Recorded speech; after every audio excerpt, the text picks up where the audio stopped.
Hello everyone, and welcome to another edition of Video Game Pickups here on How to Lose at Video Games. This is going to be for the month of March 2020.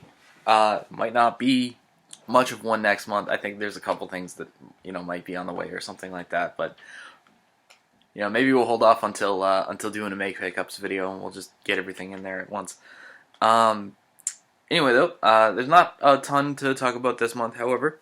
There are a good handful of Switch games, a few things here and there, so let's get started with just one Game Boy Color game, first of all. This is actually a really big one for me. You can see the label isn't that great, but it is Perfect Dark for the Game Boy Color, which is a game that I've actually wanted for a really long time, and I never see it. Made me worry. The fact I've never seen it made me worry that it was, getting super expensive, a lot like Metal Gear Solid. I always think of this game in the same vein as Metal Gear Solid. It's really not the case, though. This game's still fairly cheap. It's supposed to be really good, though. One of the main reasons I wanted it, though, not only because it is a spin-off of an N64 game, but is specifically a transfer pack game. And I just actually used the transfer pack for the first time on the N64 Quest to do Mario Golf.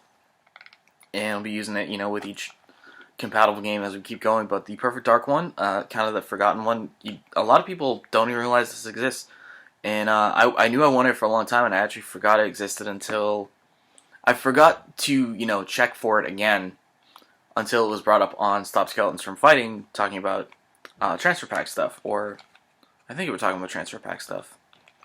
Whatever, it was a recent episode, and they brought up the Perfect Dark thing. I was like, oh yeah, you know what, I'll check for it. I think I paid like $11 for it online just to not forget about it again. So that's cool. A couple other things here and there's a bunch of stuff. I only got like one thing. I was thinking with for the PS1 Breakout, just a very silly, really. With all these the updated ports of the old arcade games and stuff, it's really funny to see how weird they could get with them. And Breakout is one of the ones that just has such a weird motif. It's anthropomorphized paddles and stuff. The controls are not going to be that great. I've played Pong the next level on PS1, but I've seen Cat Icarus talk about this, and that was what made me record. I was like, oh my god, this is dumb. It's weird. So picked up for a couple bucks just to have it.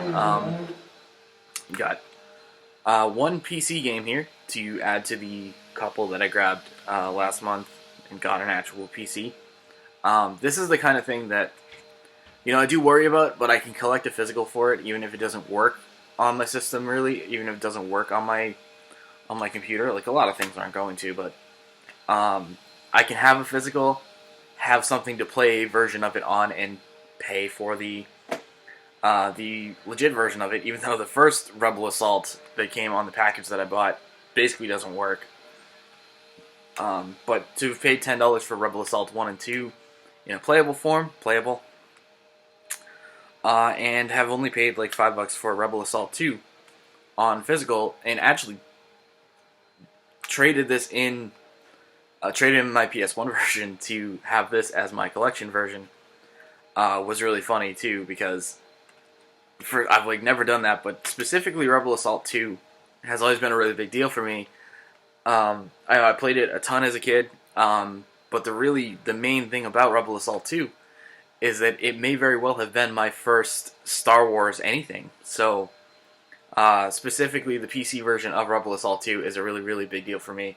I'm really glad I own this, even if it's, even the downloaded one that I got from Steam is not the easiest thing to work with.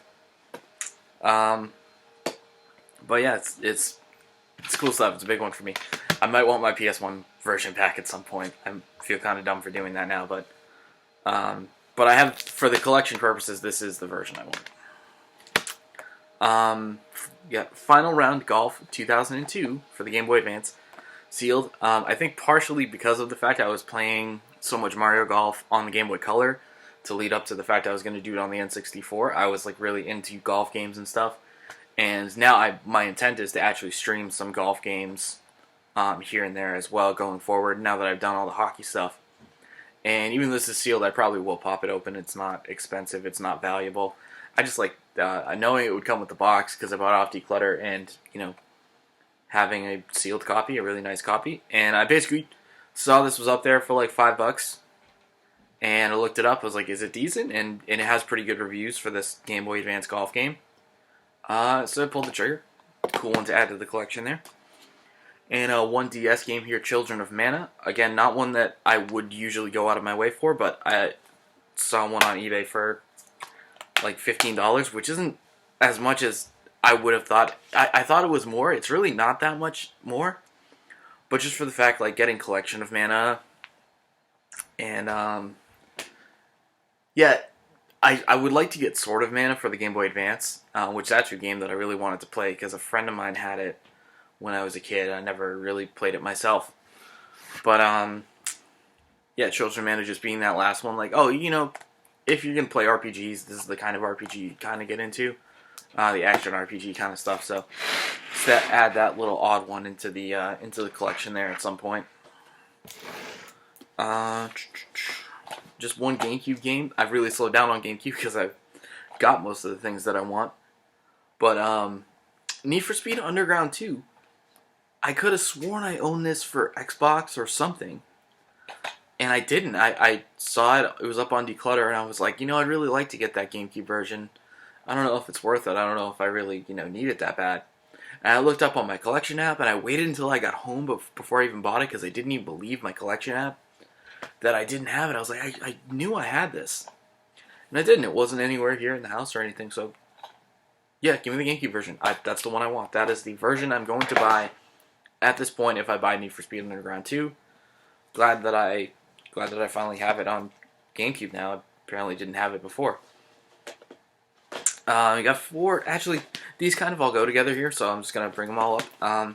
Remember when going out places was a thing? Specifically Bull Moose. I, you know, was really have a hankering to go to Bull Moose as soon as they open back up. I'm sure a lot of people have that. My local Bull Moose, the midway through last month, I was in there for other stuff, you know. And they do this all the time with DVDs and Blu-rays and stuff, and I've picked up a couple here and there, but they actually had put general price stickers of $2.97 on a lot of. They've done this once before with really, really common PS4 and Xbox One stuff that like they just must have had a million of. But I think they were just kind of clearing the shelves of a lot of the let's say PS3 and older stuff in particular.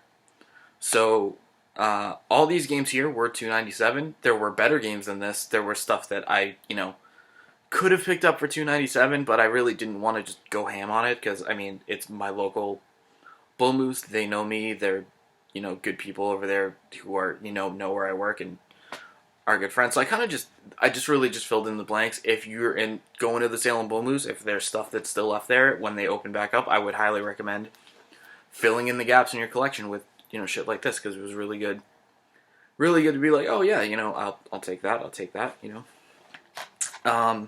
First of all, the 360 game, Split Second, which I have a loose copy of this somewhere for the PSP. I've never played it. I've heard people go crazy over this game though. It's supposed to be a really, really good game. From the same people that made Pure. It's actually published by Disney, which is so weird. But having a loose copy at home on PSP, I was like, yeah, for $3 I'm going to pick up this 360 copy. Might actually play. Virtua Fighter 5 online. I don't own any complete copies of any Virtua Fighter, so this is the one. This, you know, I really only need one, I feel like. And then this is a really goofy one here. This I was really, really glad to find, because it's so dumb, it's so stupid that I care about this, but I really, really like having this. This is Madden 09 for the 360. Why did you buy this Madden 09? Well, it doesn't look like a regular Madden 09 with Brett Favre on the cover. This is Robert Garza, the center for the Chicago Bears at the time. This is the special Spanish language edition of it. It's also sealed. Bonus on that, too. This is just a really, really dumb, funny collection piece for me, basically.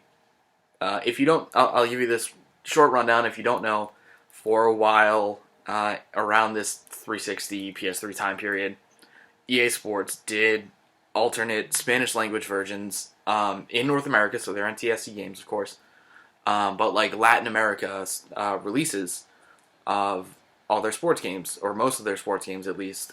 So they definitely did it with FIFA. That was like the biggest one they did it with, of course.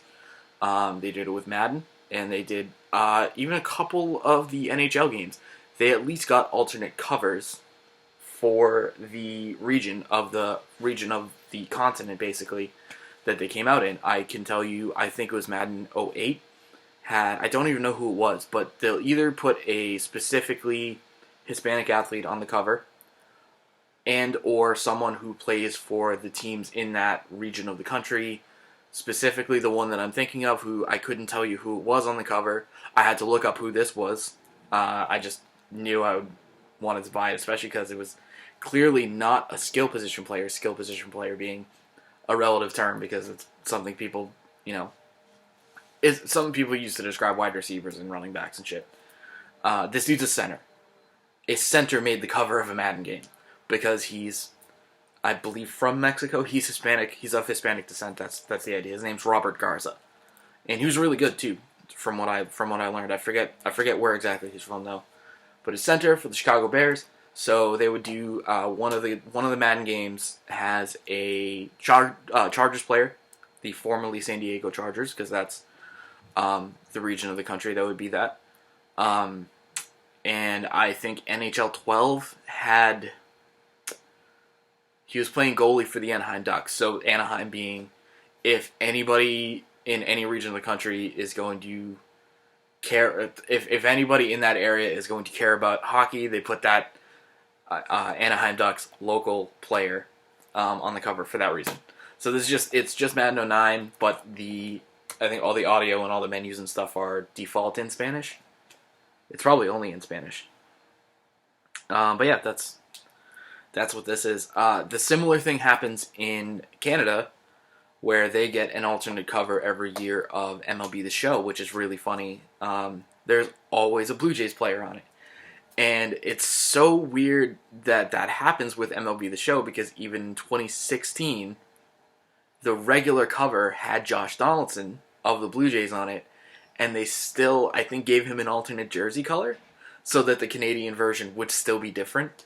So weird. But yeah, they do that. They do that in Canada as well now. They'd have alternate covers for all the show games to specifically put a player from the only Canadian team on there.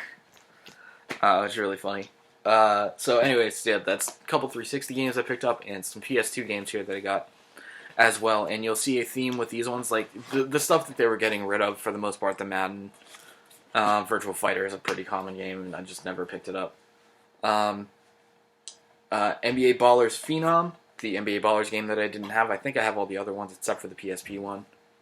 ESPN Baseball 2K4 from that really funny year before the 2K5 that was really huge for them, where they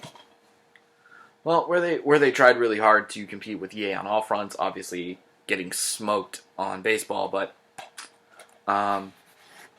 yeah, this one with Giambi on the cover. I think this still has the weird first-person mode that was kind of in some of the games at the time that might not be in this one. I know it's in ESPN 2K5 because that's a really big, like, how much content is in that game thing. FIFA Street 2, I've never picked up any of the FIFA Streets because even though I love the Street games, I live and die by NFL Street 2. It's still soccer, so what do I care that much? So $3 is like the right price for me to just be like, yeah, I'll get a FIFA Street game and see if I care about it, but overall it's like, I don't expect a lot. I don't expect to play that as much as I do all the other stuff. And then finally for PS2, Dai Senryaku VII, which is just a weird, long-running strategy game with, tanks and shit. So yeah, it's cool stuff there. So that's everything except for Switch games for this month, which is actually the most numerous of anything, which, if it's happened, it hasn't happened in a while. There's a reason for that. The reason being that I have officially run out of my Best Buy Gamers Club Unlocked that gives me 20% off, which is why I would go to Best Buy for any and all of my Switch stuff at this point, because I would be getting it for the 20% off that Amazon doesn't do anymore, and then Best Buy didn't do it anymore, and I bought mine like so close to when they canceled it that mine ran for a really, really long time. It just ended last week. So in honor of that, I went hard on Switch games, on picking up just the last couple of things that I wanted for the Switch. The two things that I didn't get from there from this month: Animal Crossing, of course, which I've been playing. I haven't played any of these other games. I haven't played anything else on my shelf for my Switch since I got Animal Crossing. I've been playing it every day, just like everyone else has. I have sunk a lot of time into it, and I'm really glad. It's my first Animal Crossing experience since being a kid and trying the GameCube one. It was a long, long time ago. I remember almost nothing about Animal Crossing. And it's great. I have nothing else to say about it that you probably haven't seen a million times on social media so far. And the other one I didn't get from Best Buy is Guacamelee. Was a 1-2 Punch collection, which has Guacamelee 1 and 2 and all the DLC and stuff. And an actual manual, which is nice. And here's a soundtrack download thing and a poster. So cool stuff on that. I have not really played Guacamelee. I've been meaning to for a long time. It's Metroidvania style beat 'em up thing. Cool stuff. I definitely been on my list for a while. And then this is the big Best Buy last gasp of the GCU thing. If I play any of these anytime soon, the one it will probably be is this one. Layton's Mystery Journey, the spin-off of Professor Layton. As long as I play this, I will have played all but one of the Professor Layton games, which is a really big deal because it's a series with actually a lot of games in it. And I own all of them, except for Azran Legacy, which is the second 3DS one. It's really hard to find because that's when they started to realize the series was kind of losing its legs as far as how many were coming out.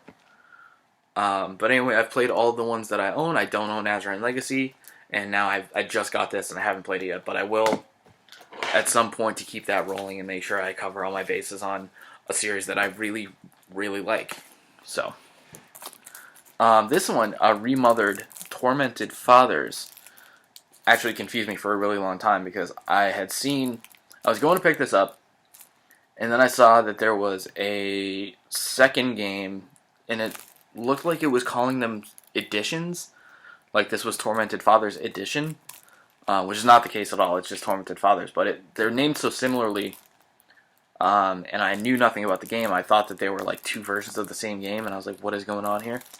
It turns out this is the first one. It's like a horror adventure type of stuff I really like. Maybe gonna have a little bit of Layers of Fear type action in it, if anything. That's probably not what it is, but just you can kind of tell where I'm going with. Abandoned house, first person adventure stuff. So yeah, meaning to check that out sometime soon.